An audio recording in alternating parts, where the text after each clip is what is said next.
So we'll start kneeling. You can come into a tall kneel if that's more comfortable, and then let your arms hang down by your sides. And we'll just start to roll the shoulders a little bit. So let your shoulders roll forward, head down. Pull your shoulders up to your ears. Pull them all the way back. And slide your shoulders down. And just repeat that, visualizing your shoulder blades, those two triangular flattish bones on your back, moving around. So they squeeze upwards, they squeeze together, they pull down your back, and they roll onto the sides of your back. Just keep going, nice and slowly, and feeling that circular motion of the arms while your shoulder blades are moving around on your back. Just getting everything moving, go in the opposite direction as well.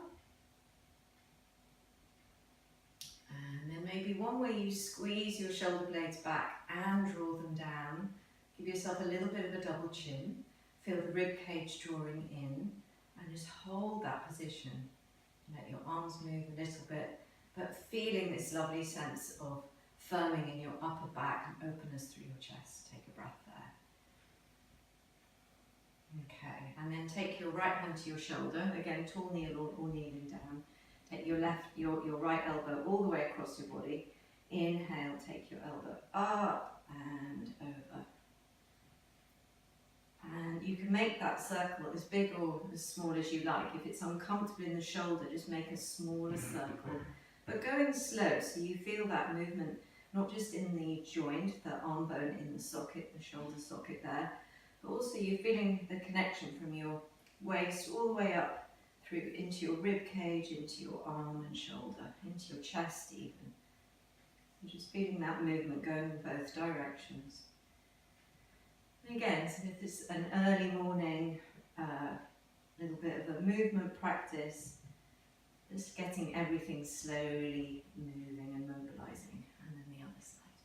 So again, see how it feels in your shoulder joint, see how it feels to make the circle bigger, letting your body move with you, and just feeling this movement all the way from your hip bone, your waist.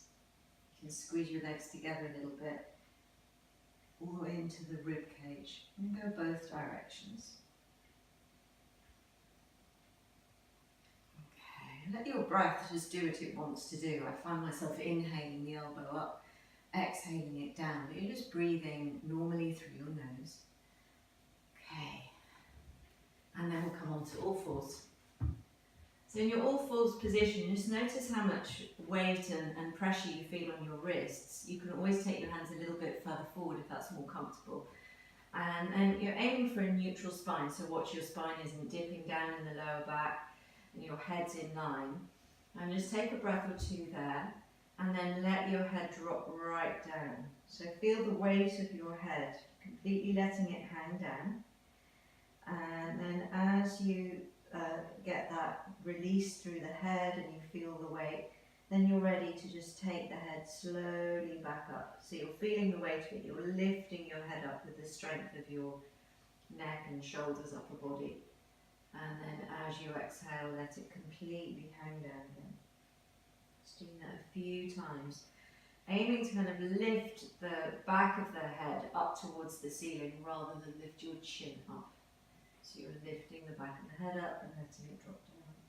Almost squeezing your chin into your chest and then back up again. Okay, next one, take your chin from that heavy head hanging down position, lift it all the way up to your shoulder and look up over your shoulder. So you feel like you're slightly both rotating and lifting your head up. And then let it go all the way, headed down to the centre. And lift it up to the other side. And just noticing the difference between the sides. Like, does it lift up? Does your head lift more on one side? Do you notice any sensations in your neck muscles?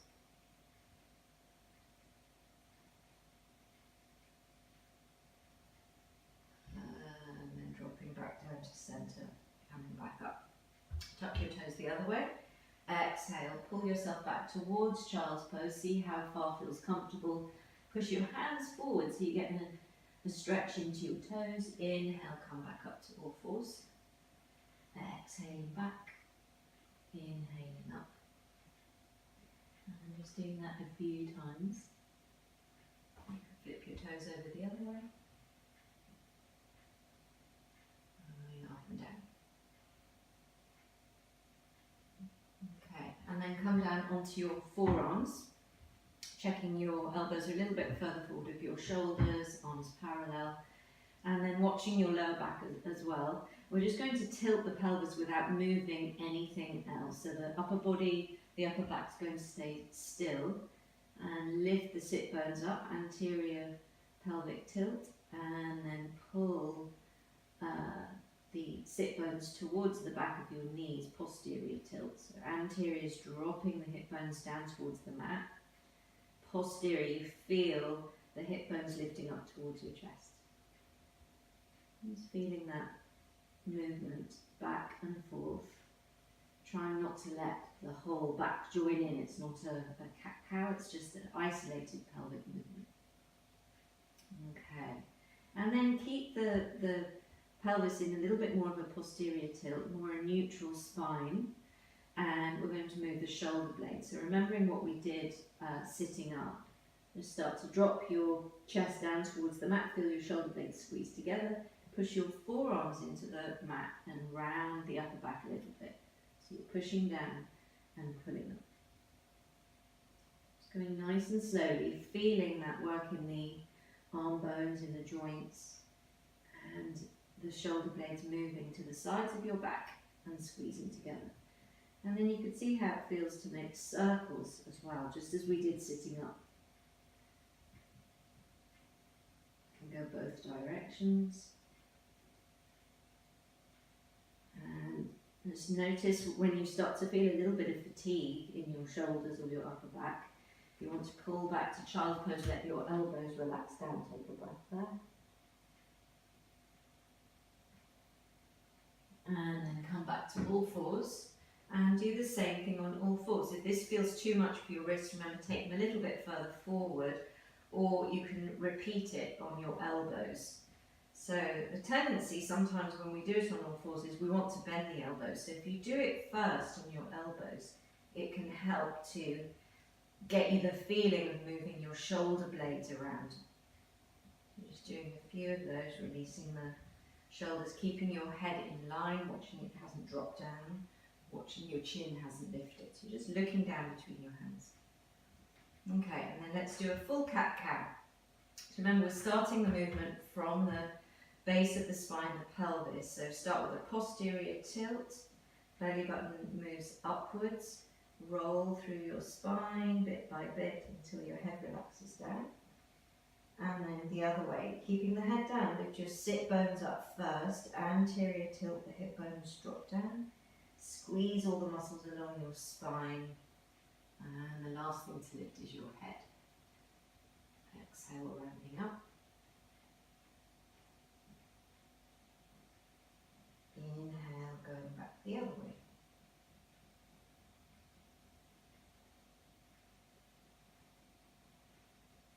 Okay, and then just pulling back to child's pose a few times.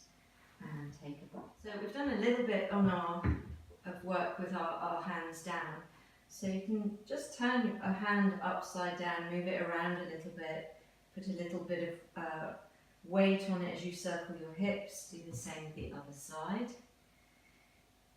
So just give the opposite movement to your hands. Circle around. You can turn your hands upside down and do a little kind of push-up movement, bending your elbows if that feels okay. Just do enough for your hands. So go gently with that pressure on the back of the hand. Okay. And then from there, just going to push through your left hand and feel the right hand go lighter till the palm lifts off the floor. Push through that right leg and lift your left knee and shin off the floor and hover.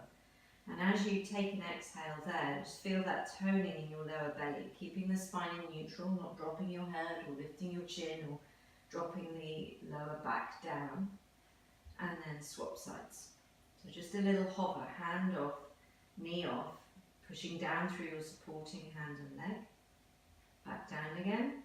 Notice if the hips are swaying a bit. See if you can firm in, even using your glutes a bit, but mainly the low belly to keep everything stable. On your next one, see how it feels to stretch out through the back leg, keeping it low, using the glutes to keep that leg lifted up. And you can also stretch out through the front arm and see how that feels. So you're watching me keep the back leg low so you don't go into spinal extension. We're trying to draw the belly and feel the strength there as we reach out through hand and leg. And then slowly bringing them back and down, and the other side. So first lift up and hover and hold it. So find all that deeper core support and then slowly reaching out. So using the glutes on the back leg. If the leg is enough, just keep both hands down and slowly drawing in. Do one more to each side. Lift up, hover, hold that, feel the core support and reach out. As you come back in, finding that balance again, pick up, hover, keeping everything still, reach out, feeling the glutes in the back leg, and exhaling back. You can take a little child's pose, that feels good after that works. Let your hips move a bit side to side.